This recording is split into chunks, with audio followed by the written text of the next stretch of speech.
आप सबका बहुत बहुत स्वागत है। मैं हरीश गौड़ आपके सामने फिर से हाजिर हूं लेकर आपका अपना show fit and fine, healthy body, healthy mind and happy life. तो हम बात करते आ रहे हैं फिजिकल एंड मेंटल वेलबींग की। पिछले एपिसोड में हमने बात करी थी लाइफस्टाइल के बारे में, हमारा आहार, व्यवहार और विहार कैसा हो। तो पिछले एपिसोड में डॉक्टर साहब ने बताया आहार के बारे में और व्यवहार के बारे में।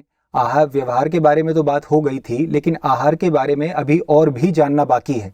आहार हमारा कैसा होना चाहिए, कब खाना चाहिए, ये भी बहुत इम्पोर्टेंट है। तो डॉक्टर साहब से आज इसी बारे में बात करेंगे।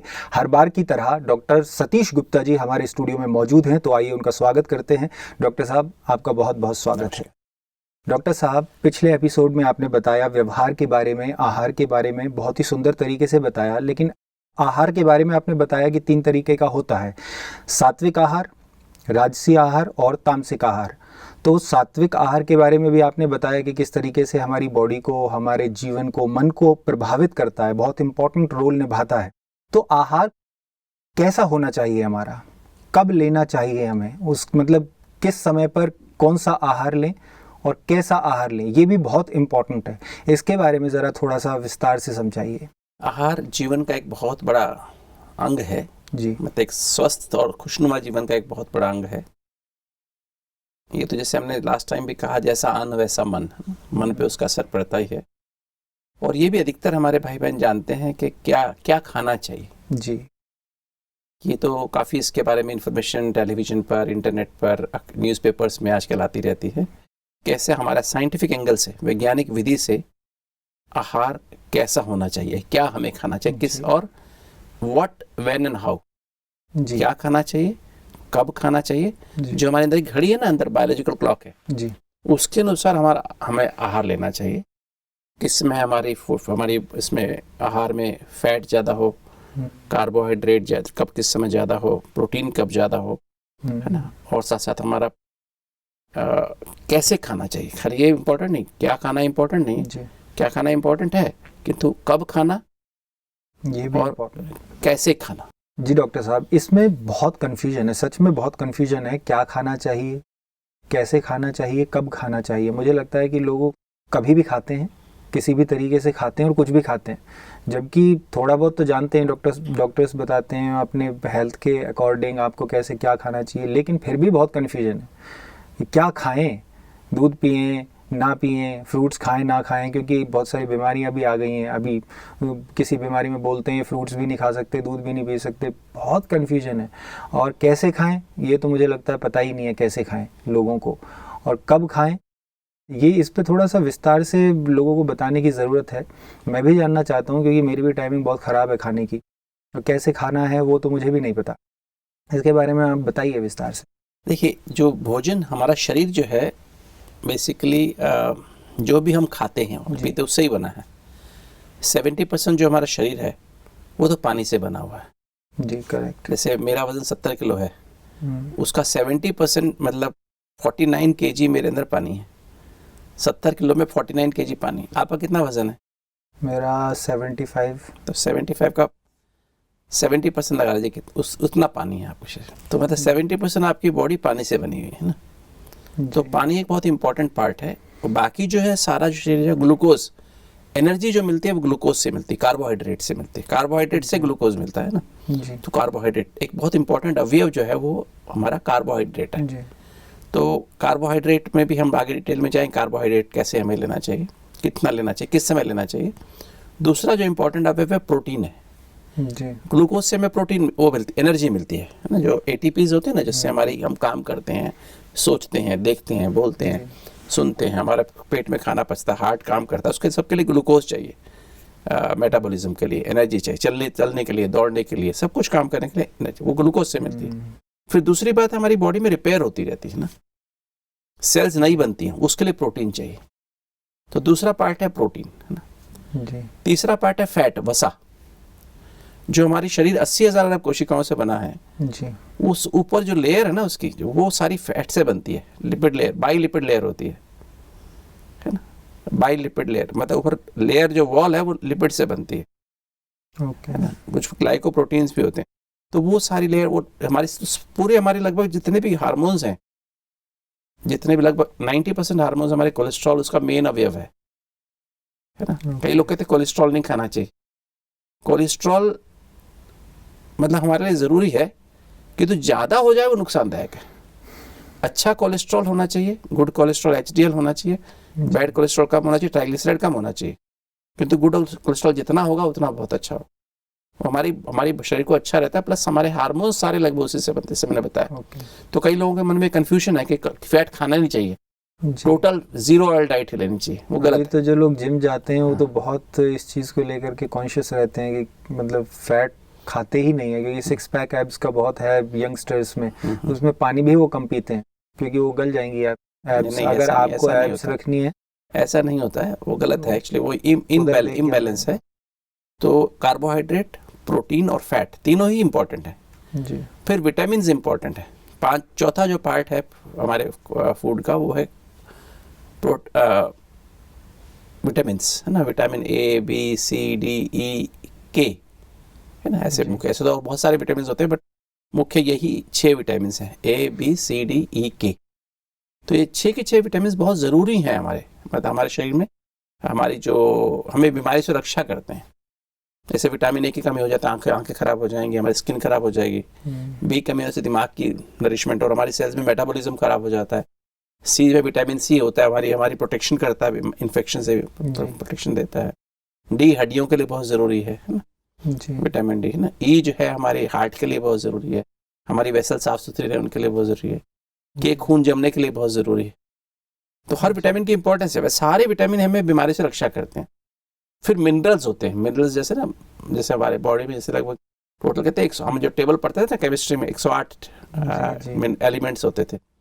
तो वो मिनरल्स सारी बॉडी में होते हैं, है ना, अलग लेवल में। कैल्शियम, जैसे हम सारी हड्डियां हमारी कैल्शियम और फास्फोरस से बनी है, मैग्नीशियम भी होता है ना। ऐसे सारे मिनरल्स हैं, सोडियम, पोटेशियम, मैग्नीशियम, कैल्शियम, सारे मतलब जितने भी आपको, copper, manganese, zinc, molybdenum, selenium, है ना।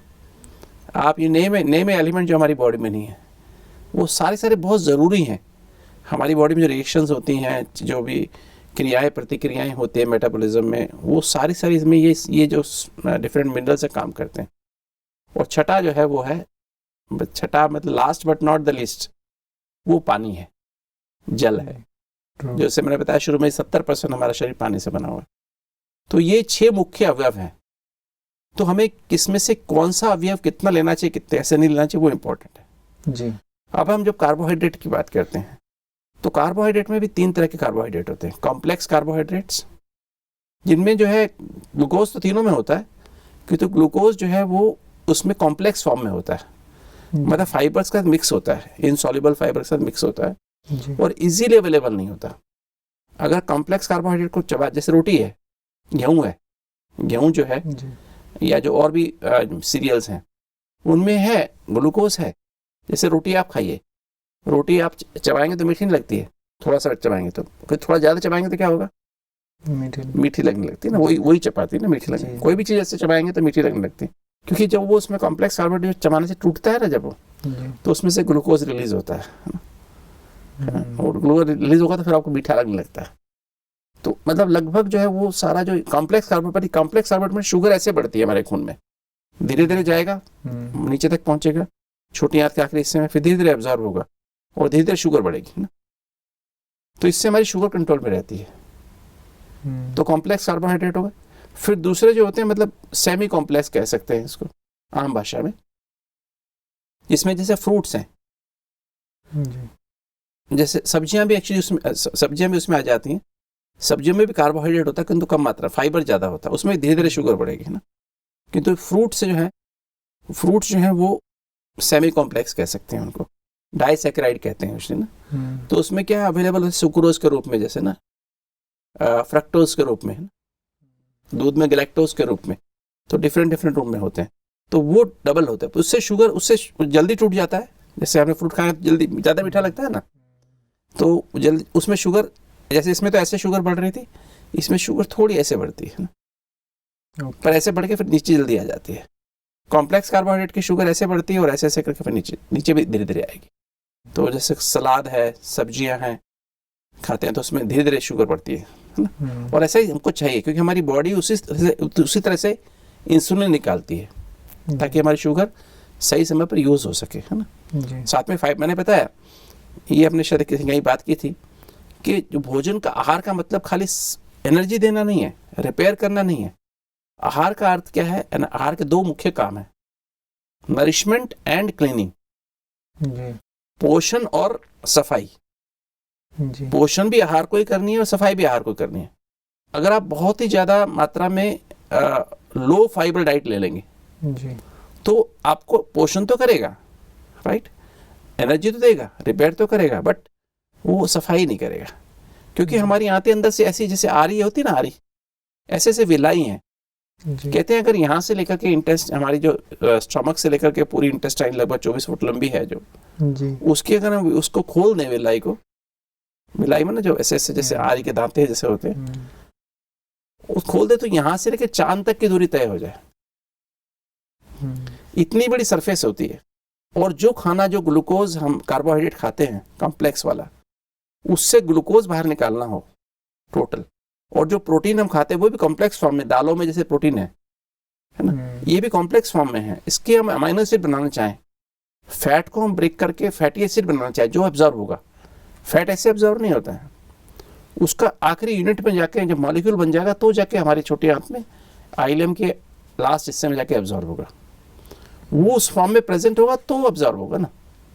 तो इसलिए हमको अगर हमको करना पड़े तो हमको 200-300 डिग्री का टेम्परेचर चाहिए ये इस काम करने के लिए, लेबोरेटरी में करना पड़े तो, है ना।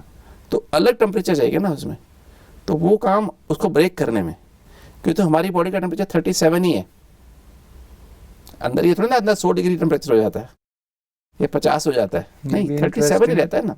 कुछ ऐसी चीज़ें अंदर रिलीज होती हैं जो 37 पे ही, उसको इतनी बड़ी सरफेस होती है जिसपे उसको बकायदा उसको मथा भी जाता है, उसको ब्रेक की भी किया जाता है, एंजाइम्स का एक्शन भी होता है, एसिड का एक्शन भी होता है, और सारे डिफरेंट तरह के, पेट में एसिड निकलता है, एंजाइम्स निकलते हैं, मुंह में टाइलिन नाम का केमिकल निकलता है, लार जैसे कहते हैं ना, उसमें भी एंजाइम्स होते हैं, वो खाने को पचाते हैं, कार्बोहाइड्रेट को पचा देते हैं। आधा कार्बोहाइड्रेट तो ये खाने में मुंह में ही पच जाता है, मतलब वो ब्रेक हो जाता है अपने सेकेंड फॉर्म में, अच्छे से चबाएं तो, है ना, देर से चबाएं अच्छा। तो दूसरा जो है फिर हमारा पेट में जाके हमारे वो एसिड काम करता है ना, जो हाइड्रोक्लोरिक एसिड निकलता है, पेप्सिन नाम के एंजाइम निकलता है।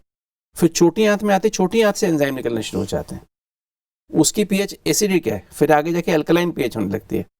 फिर जाके हमारा छोटी आंत से एंजाइम निकला, फिर लिवर से पित्त निकलता है, बाइल, वो उसमें आके मिल जाता है। फिर पेनक्रियाज होता है, ग्रंथि, पेनक्रियाज से भी एंजाइम निकलते हैं प्रोटीन को ब्रेक करने के लिए, ट्रिप्सिन, काइमोट्रिप्सिन ऐसे एंजाइम्स होते हैं, तो वो निकलते हैं, और वो निकल करके फिर प्रोटीन को ब्रेक करते हैं। और पूरी आंत में जैसे पेट में 3 घंटा खाना रहता है, और फिर छोटी आंत में खाना हमारा आगे फिर 3 घंटा और रहता है, और फिर 6 घंटे के बाद खाना जाके उसमें मेन जो बताया जैसे ना प्रोटीन, फैट, विटामिन्स, उसके last molecule glucose, amino acid और फैटी एसिड के रूप में ऑब्जर्व होता है। इन्हीं खानों में हमारे विटामिन्स एंट्रैप्ड होते हैं, जैसे सब्जियों में, हरी सब्जियों में विटामिन बी होता है, जो तेल वाली फैट वाली चीज़ें हैं उसमें विटामिन ए, डी और ई और के होता है। ये फैट सॉल्युबल विटामिन है, ए, डी, ई, के, 4 विटामिन है ना। तो ये चारों फैट सॉल्युबल है। अगर आप घी नहीं खाएंगे, घी मतलब तेल नहीं खाएंगे, तो आपको ए विटामिन ए नहीं मिलेगा, डी नहीं मिलेगा, ई नहीं मिलेगा, के नहीं मिलेगा। ये जो लोग हमारे जो घी में मौजूद होते हैं, घी या तेल में जो ये विटामिन जो हैं वो घी में, सरसों का तेल खाते हैं हम लोग, तिल का तेल खाते हैं, आजकल हम ज़्यादा रिकमेंड करते हैं। क्योंकि क्या है, तेल और घी तो बिल्कुल, जो मुझ जैसे लोग हैं, मतलब जो जिम जाते हैं, जो मेरी हम उम्र के लोग हैं या जो भी जिम जाते हैं, वो लोग तेल और घी तो बिल्कुल खाते ही नहीं। मैं खुद नहीं खाता हूँ, तो वो विटामिन की कमी होनी तो लाजमी है। वो तो फिर इन्फेक्शन जल्दी होंगे, स्किन हमारी कमज़ोर हो जाएगी, ब्रेन की डेवलपमेंट ठीक नहीं होगी। मुझे लग रहा है वो बाल भी आजकल उड़ रहे हैं, बाल उड़ने शुरू हो जाएंगे, है ना, वही कारण है। और कई सारी थायराइड की प्रॉब्लम, कई सारी बीमारियां कई सारे बीमारियां आनी शुरू हो जाती हैं। तो फैट ना बढ़े, कितनी मात्रा होनी चाहिए, सारा बताएंगे।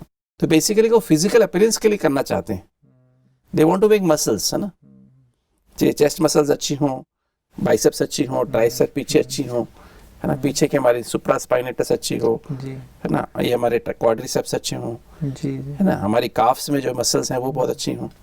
तो सारा ध्यान जो है मतलब टोटल फिजिकल अपीयरेंस पे है जी। हमारी सिक्स पैक हमारी बॉडी हो, है ना। तेल की और घी की जगह सप्लीमेंट लेते हैं, विटामिन्स लेते हैं, मिनरल्स लेते हैं, जो नेचुरल फॉर्म में लेने जरूरी है, क्योंकि केमिकल होते हैं, क्योंकि नेचुरल फॉर्म में लेना उसका इम्पोर्टेंट है जी। तो जैसे सरसों का तेल हम लेते हैं, जैसे बताएंगे उस पर डिटेल में जाएंगे, सरसों का तेल लेते हैं हम लोग, या तिल का तेल लेते हैं, या ऑलिव ऑयल लेते हैं। तो आजकल ये डिफरेंट ऑयल्स हम यूज़ करते हैं, ये आजकल रिकमेंड करते हैं हम लोग। आजकल हम सफोला वगैरह रिकमेंड नहीं करते, सोयाबीन ऑयल भी रिकमेंड नहीं करते हैं। तो जो बैलेंस होता है ना, वो आगे हम फैट पे डिस्कस करेंगे तो बात करेंगे। तो ये जो है हमारा carbohydrate, protein, fat, vitamin and minerals और वाटर, ये 6 हमारे इंपॉर्टेंट का हो गए। अब हमें देखना है कि हमारी, क्योंकि 6 की 6 चीज़ लेनी बहुत ज़रूरी है और प्रॉपर कंटेंट में लेनी ज़रूरी है। अगर हम चाहते हैं कि हमारा एक संतुलित विकास हो, हमारा शरीर खाली फिजिकल अपीयरेंस अच्छी नहीं, तो हमारा दिमाग भी उतना अच्छा डेवलप होवे ना, हमारी आंखें भी ठीक होनी चाहिए ना। जो प्रोटीन्स बनती हैं जो हमारी इम्यूनिटी के लिए इंपॉर्टेंट है, इम्यूनोग्लोबुलिन्स बनती हैं, वो भी हमें चाहिए। लीवर जो हमारा उसकी रिपेयर होती रहे, आंतों की रिपेयर होती रहे, हड्डियाँ हमारी ठीक बने, स्ट्रांग बने, तो सब चीज़ों का बैलेंस होना बहुत बहुत आवश्यक है। और ये इसी से फिर हम जो भी हमारी लाइफ में हम कर रहे हैं, डॉक्टर है, इंजीनियर है, बैरिस्टर हैं, या आप स्पोर्ट्स पर्सन है, what ever you are, you need to have a balance diet, है ना। मेन हमारा बात है संतुलित डाइट, संतुलित भोजन, है ना। तो ये हमें इंपॉर्टेंट है। और एक चीज़ और मैं यहाँ बताना चाहूँगा अपने भाई बहनों को, मांसाहारी भोजन और शाकाहारी भोजन, ये भी एक इम्पॉर्टेंट अवयव है ना। 6 बात तो हमने कर ली, अब इसके बाद डिटेल में हम जाते हैं। तो मांसाहारी भोजन, एक्चुअली इंसान, जो हम इंसान हैं, मनुष्य हैं, ह्यूमन बींग्स हैं, हम मांसाहारी भोजन के लिए बने ही नहीं हैं जी, है ना। क्योंकि मांसाहारी भोजन के लिए तो कुछ बातें हैं जो मांसाहारी जानवर हैं, जैसे डॉग है, बिल्ली है, शेर है, बाघ है, टाइगर है, ये जो मांसाहारी जानवर हैं, इनके शरीर की बनावट ही डिफरेंट तरह से है। सबसे पहले बनावट उनकी क्या है, तो कैनाइंस होते हैं ना, जो ये कैनाइंस बड़े बड़े होते हैं, जैसे देखो ना कुत्ते के या शेर के, ये मांस को फाड़ने के लिए चाहिए ना, तो वो तो हमारे नहीं, कैनाइंस तो हमारे तो है नहीं, हमारे तो सेम साइज के सरदार है ना, तो हमारे तो पास वो है ही नहीं। पहली बात तो ये निशानी है कि हम लोग बाय नेचर शाकाहारी, हम मांसाहारी हैं ही नहीं। दूसरी बात है, हमारी जो आंतों की लंबाई है वो 24 फुट है लगभग। जितना आपकी हाइट बॉडी की है ना, सपोज मेरी हाइट है 5 फुट 8 इंच, तो 4 गुना आंतों की लंबाई होती है इंसान की। जितनी उसकी फिजिकल हाइट है उससे 4 गुना उनकी बॉडी की, उसकी आंतों की हाइट मतलब लंबाई होती है। ये सिर्फ शाकाहारी जानवरों में ही पाई जाती है। गाय है, भैंस है, बकरी है, हिरन है, जैसे इनकी 4 गुना लंबी, क्योंकि इनके अंदर जो सेलुलोज होता है ना जी, जो सब्जी खाते हैं, फल खाते हैं, जो साथ खाते हैं, उसमें सेलुलोज होता है, उसकी जो ऊपर की लेयर सेलुलोज से बनती है। उसको ब्रेक करने के लिए जो कॉम्प्लेक्स कार्बोहाइड्रेट्स मैंने बताया ना, उसको ब्रेक करने की लंबी आंतें चाहिए, उसमें ज़्यादा सरफेस चाहिए, है ना। तो हमारी आंतें 4 गुना लंबी हैं। और शेर की देखो, या कुत्ते की देखो, या फिर बिल्ली की देखो, जो भी मांसाहारी जानवर, उनकी लंबाई, शरीर की लंबाई, जो शेर 10 फुट लंबा है जी, आम शेर 10 फुट लंबे होते हैं, एडल्ट शेर जो होते हैं, तो 10 फुट लंबे हैं, मतलब पूरा ऐसे उसकी टांगे फैला दीजिए, ऐसे नहीं नापे, मतलब टांगे फैला के उसकी ना फिर आप नापेंगे, सिर से लेकर 10 फुट के आसपास होता है, तो 10 फुट ही उसकी आंत की लंबाई होगी टोटल। हमारी 24 फुट होगी ना, यहाँ से लेकर के और नीचे तक ना 24 फुट होगी। तो बेसिकली हमें देखना है कि, और प्लस हमारी जो विलाई जो बनी अंदर की नीचे की, वो भी इस तरह से बनी हुई है ना। तो अगर हम खाते हैं, मांस खाते हैं, नॉनवेज खाते हैं, तो हमारी आंतों में आंतों का कैंसर बहुत ज़्यादा होता है। जो भी वेस्टर्न कंट्रीज हैं जहाँ काफ़ी लोग नॉनवेज ही खाते हैं, जैसे रशिया है, ये जितनी भी कंट्रीज हैं, CIS स्टेट्स हैं, ठंडी देश हैं, चाइना है ना, ये जैसे इधर US वगैरह में काफ़ी मात्रा में, यूरोप में भी काफ़ी खाते हैं।